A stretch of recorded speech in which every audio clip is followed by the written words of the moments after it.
Good morning, students. Today I have brought a new chapter for you, that is The Tiger King. Actually, this chapter is of class 12th and it is written by Kalki. अब आइए जानते हैं ये कल्कि कौन है. Kalki's full name is Ramaswamy Iyer Krishnamurti. He was born in 1899 and he was died in 1954. तो ये कल्कि क्या है? कल्कि एक्चुअली उनका पेन नेम है. He was Tamil writer, journalist, poet, critic and Indian independence activist. Activist क्या होता है बेटा? A person who brings political or social change in the society. His writing includes 120 short story, यानी उन्होंने 120 short stories लिखी हैं, 10 novellas. अब ये novellas क्या होता है? आपने नोवेल तो सुना होगा. What is novellas? Novellas होता है बेटा a long short story, यानी जिसको आप हिंदी में लघु उपन्यास भी बोल सकते हो. He has written 5 novels, 3 historical romances and editorial. अब ये editorial क्या होता है? An article in the newspaper written by head of the newspaper. यानी head of the newspaper अगर अपने न्यूज़पेपर में कोई आर्टिकल लिखता है, that is called editorial. And political writings and 100 of film and music review. तो ये था ऑथर के बारे में. तो आइए जानते हैं अब इस चैप्टर के करेक्टर्स के बारे में. इसमें एक्चुअली 2 ही मेन करेक्टर हैं. फर्स्ट है आपका द महाराजा, जिसको हम टाइगर किंग के नाम से जानते हैं. वो कैसा पर्सन है? कॉमिकल है, असेंट्रिक करेक्टर है. असेंट्रिक क्या होता है बेटा? सन की टाइप. और ही बिहेव्स लाइक ऑटोक्रेट. अब ऑटोक्रेट क्या होता है? डिक्टेटर, जो ये कह दे कि बस मैंने जो आदेश दे दिया सबको वही फॉलो करना है, इसके अलावा कुछ नहीं. Second main character is the दीवान. अब दीवान कौन है? The tiger king's chief minister. अब ये टाइगर किंग का चीफ मिनिस्टर है, कॉमेडियन करेक्टर है, ठीक है ना. तो अब हम स्टार्ट करते हैं चैप्टर. देखो बेटा, एक्चुअली ये कहानी है किसकी? प्रतिबंधमपुरम के महाराज की. समझ में आया? प्रतिबंधमपुरम, जिसको हम टाइगर किंग के नाम से जानते हैं. एक्चुअली जब टाइगर किंग पैदा हुए ना, तो उस टाइम पे एक भविष्यवाणी हुई थी, और जो एस्ट्रोलॉजर थे उन्होंने क्या भविष्यवाणी की कि ये बच्चा एक दिन डेथ से मिलेगा. अब ये जो बच्चा होता है ये बड़ा मैजिकल बच्चा होता है. वो सिर्फ 10 डेज़ का होता है उस टाइम पे, और वो बच्चा क्या है? बोलना स्टार्ट कर देता है. अब एवरीबडी वॉज शॉक्ड कि 10 दिन का बच्चा बोलने कैसे लग गया. और वो क्या है, जो एस्ट्रोलॉजर, जो भविष्यवाणी, जो प्रोफेसी कर रहे हैं, जो प्रिडिक्शन कर रहे हैं, उनके साथ क्या है? आर्ग्यू करने लग जाता है. वो कहता है इस दुनिया में जो भी आया है उसे एक ना एक दिन तो मरना ही है. Then what is new about that? तो इसमें नया क्या है?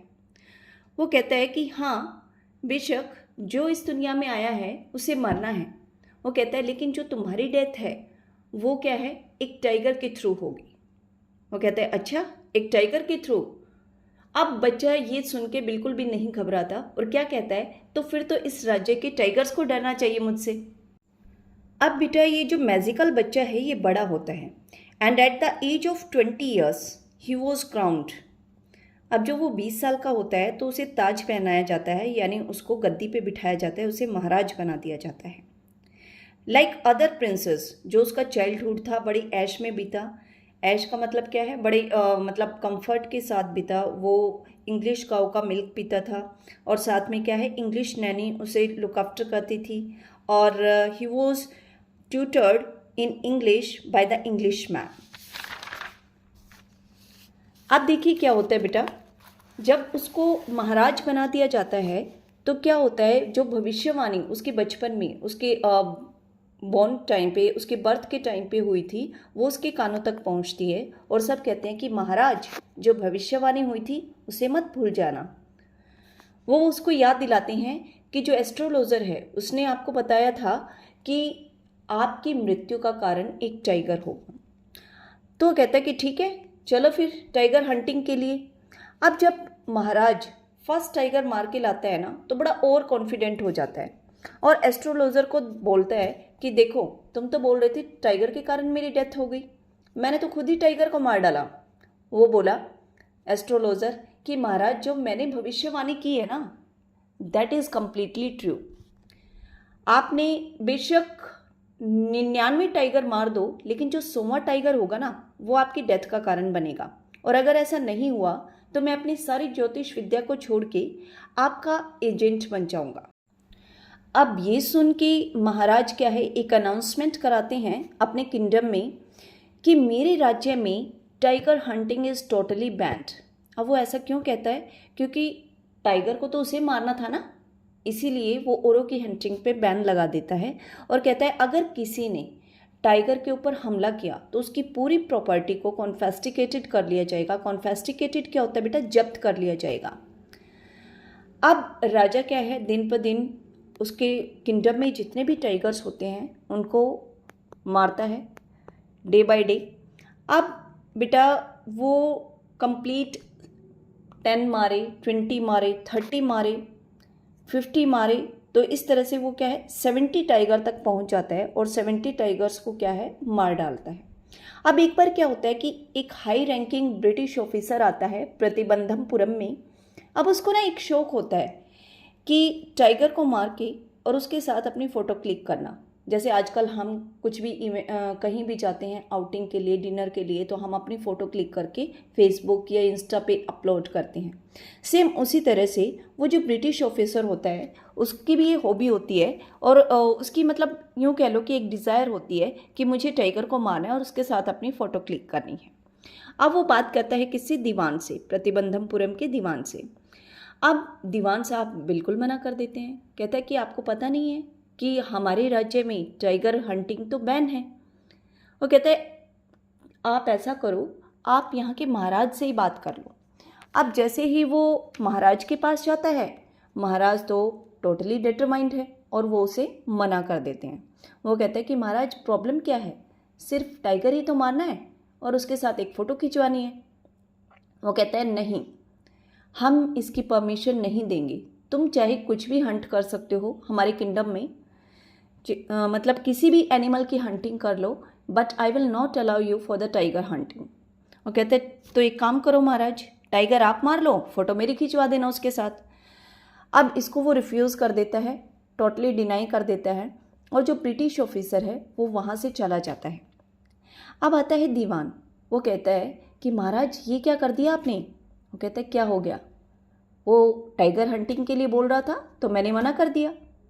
वो कहता है महाराज आपको पता भी है, हाई रैंकिंग ब्रिटिश ऑफिसर है, हाई रैंकिंग, अगर उसको गुस्सा आया ना तो आपके राज्य को हड़प लेगा, उसे जब्त कर लेगा।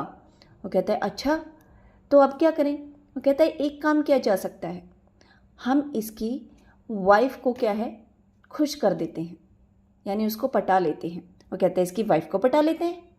अरे भला मैं क्या करूँगा इसकी वाइफ को पटा के? कहता है महाराज आप समझे नहीं, अब कोई भी इंसान है वो किसकी मुट्ठी में होता है? अपनी वाइफ की मुट्ठी में। अगर वाइफ खुश तो वो आपका कुछ नहीं बिगाड़ पाएगा और एटलीस्ट आपका राज्य तो बच जाएगा। वो कहता है फिर कैसे करें, क्या करें? वो कहता है महाराज एक काम करते हैं, एक सुंदर सा गिफ्ट उसकी वाइफ को भेज देते हैं, वो खुश हो जाएगी और फिर ये हाई रैंकिंग ब्रिटिश ऑफिसर भी आपसे नाखुश नहीं रहेगा। वो कहता है अच्छा, लेकिन क्या गिफ्ट करें उसको? तो दीवान कहता है महाराज कुछ भी, कुछ एक्सपेंसिव सा। वो कहता है ठीक है, मेरा ना एक दोस्त है और उसकी ज्वेलरी की शॉप है, तुम वहाँ जाओ और उसके लिए एक रिंग ले आओ। अब दीवान जाता है, अब वो हीरे की जितनी भी अंगूठियाँ देखता है उसे सारी ही सुंदर लगती हैं। अब वो क्या करता है, उससे बड़ा कंफ्यूज हो जाता है कि कौन सी रिंग लूँ। अब वो पूरा का पूरा बॉक्स उठा के ले आता है महाराज के पास। महाराज कहते हैं कि अरे बेवकूफ़, मैंने तुझे एक रिंग लाने के लिए कहा था और तू पूरा बॉक्स उठा लाया। वो कहता है महाराज चिंता मत करो, आप खुद देखो सारी रिंग्स कितनी सुंदर हैं। मैं तो वहाँ टोटली कंफ्यूज हो गया था कि कौन सी रिंग चूज़ करूँ या कौन सी रिंग उस ब्रिटिश ऑफिसर की वाइफ को पसंद आएगी। ऐसा करो आप ही इसमें से एक चूज़ कर लो। अब जब महाराज देखते हैं रिंग्स को तो वाकई में सारी रिंग्स बेहद खूबसूरत, एक से बढ़ के एक।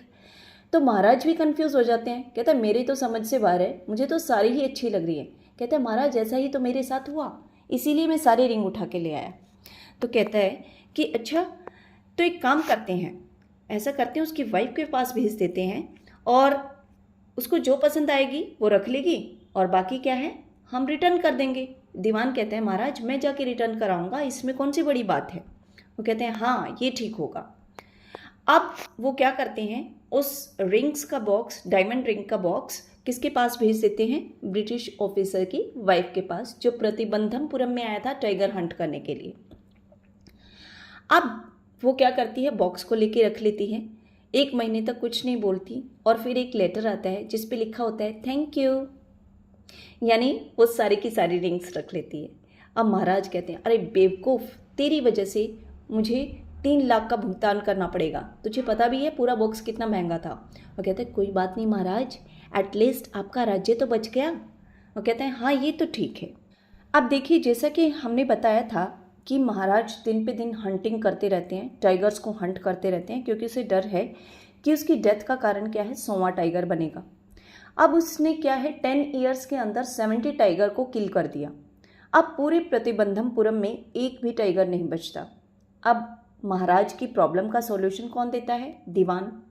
अब दीवान को बुलाया जाता है। अब वो दीवान से कहते हैं कि दीवान मुझे टाइगर चाहिए। वो कहता है महाराज पूरे राज्य के टाइगर तो आपने मार डाले, अब और टाइगर मैं कहाँ से लेके आऊँ। और कहता है दीवान मुझे मैरिज करनी है। अब दीवान क्या कहता है कि महाराज मैं तो पहले से ही ऑलरेडी शादीशुदा हूँ, मेरी 2 वाइफ हैं, भला मैं कैसे आपसे मैरिज कर सकता हूँ।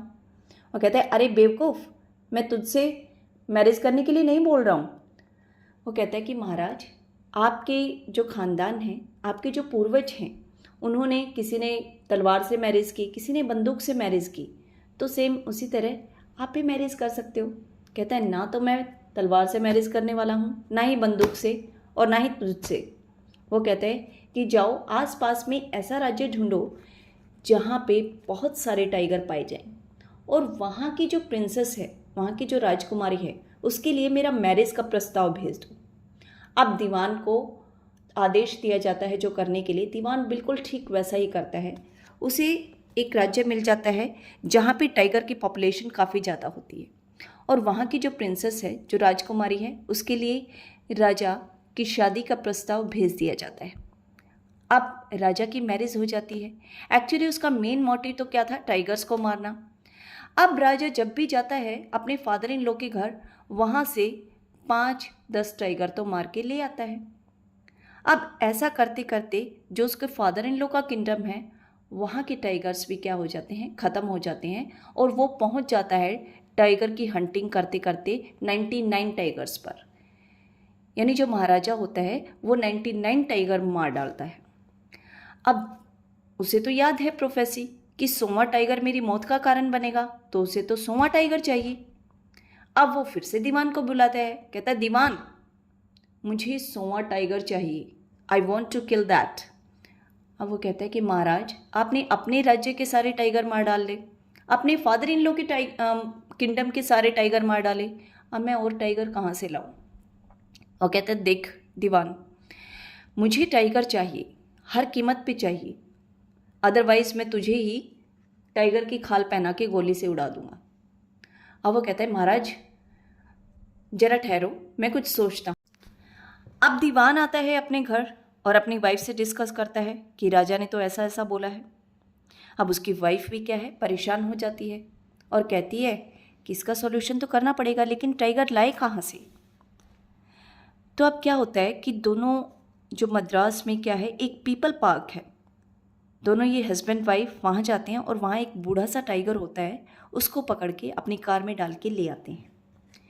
अब अपनी कार में डाल के ये उसे अपने घर के एक कमरे में लॉक कर देते हैं और नेक्स्ट मॉर्निंग जब होती है, अर्ली इन द मॉर्निंग, तो उसे वापस अपनी कार में डाल के क्या है जंगलों में छोड़ देते हैं। समझ में आया। अब ये दोनों हस्बैंड वाइफ, अब जो टाइगर है वो बड़ा बूढ़ा है, वो कार से उतरने का नाम ही नहीं ले रहा। दोनों इतने टायर्ड हो जाते हैं कि हद से ज़्यादा। और राजा के पास क्या है खबर पहुंचा दी जाती है कि महाराज ऐसे ऐसे हमने एक टाइगर देखा है और आप उसे किल कर सकते हो।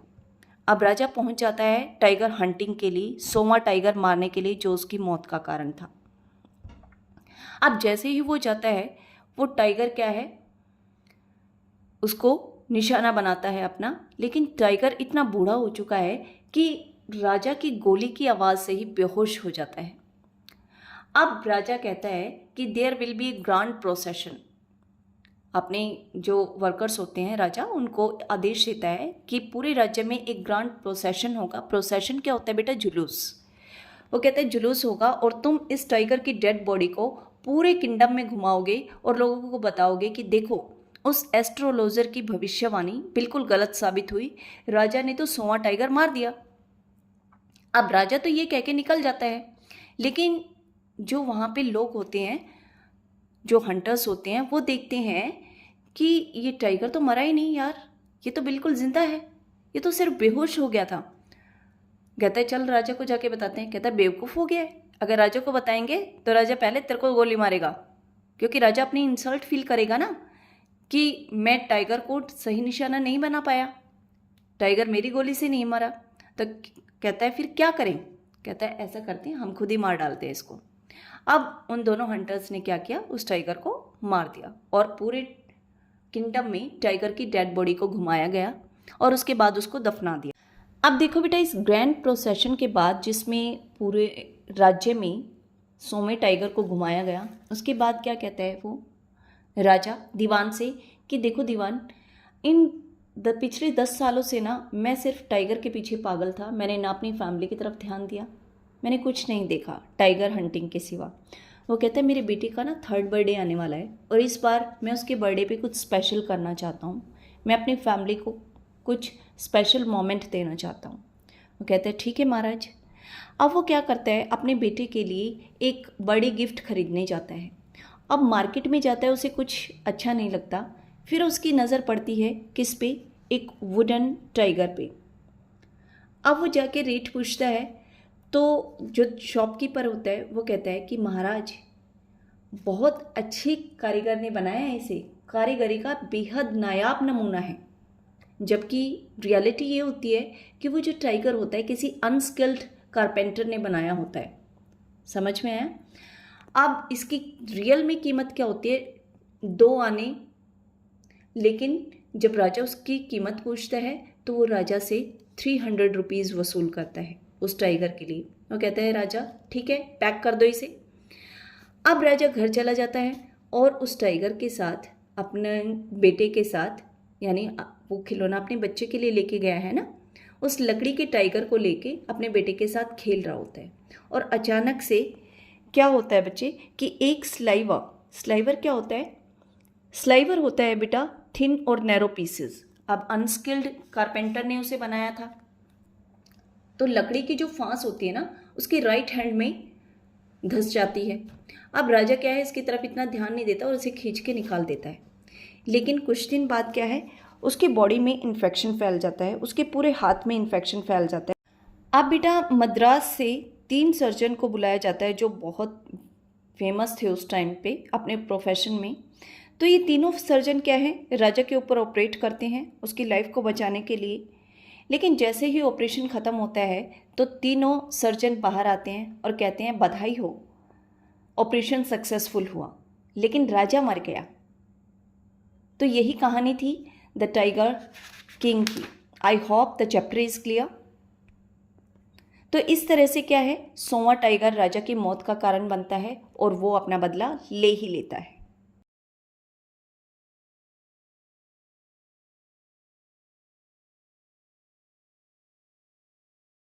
अब बेटा मद्रास से 3 सर्जन को बुलाया जाता है जो बहुत फेमस थे उस टाइम पे अपने प्रोफेशन में। तो ये तीनों सर्जन क्या है, राजा के ऊपर ऑपरेट करते हैं उसकी लाइफ को बचाने के लिए। लेकिन जैसे ही ऑपरेशन ख़त्म होता है तो तीनों सर्जन बाहर आते हैं और कहते हैं बधाई हो, ऑपरेशन सक्सेसफुल हुआ,